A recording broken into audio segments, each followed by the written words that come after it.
Saya pernah dipersoalkan nih, ketika bicara kayak gini, bahwa banyak pembuatan undang-undang itu yang dijual belikan. Lalu Pak Marzuki Ali sebagai ketua DPR marah. Itu enggak benar tuh, ketua MK. Saya ketua MK.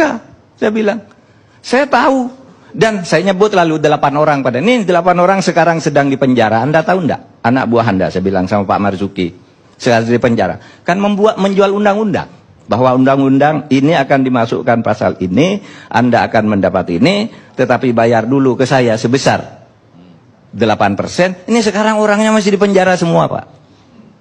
Itu pembuatan undang-undang kita sekarang. Ini yang harus diatasi ini, untuk menyelesaikan masalah-masalah yang kayak gini ini. Oke.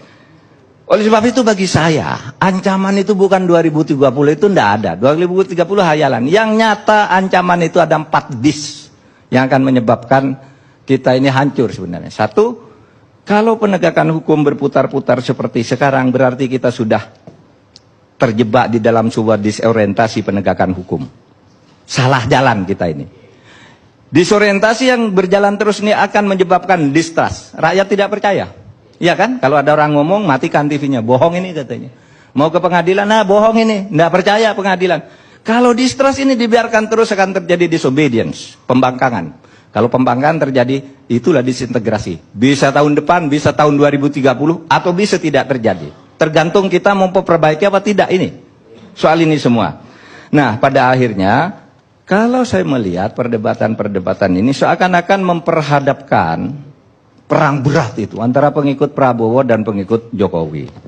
Padahal keduanya itu sudah saling berpelukan, kok pengikutnya masih berperang, ini ada apa ini? Iya kan? Sudah saling berkunjung, naik kuda bersama, ketemu di publikasi, ketemu diam-diam. Ya, kita kan semua tahu. Sebagai orang-orang seperti itu, tahulah kapan ketemu di mana, apa yang dibicarakan.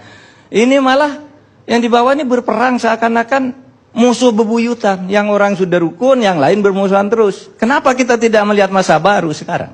Ini, kan ada tahapan-tahapan demokrasi dan hukum itu berjalan bagaimana. Nah itulah yang harus kita tempuh, dan kita harus mendidik rakyat ke arah itu. Assalamualaikum.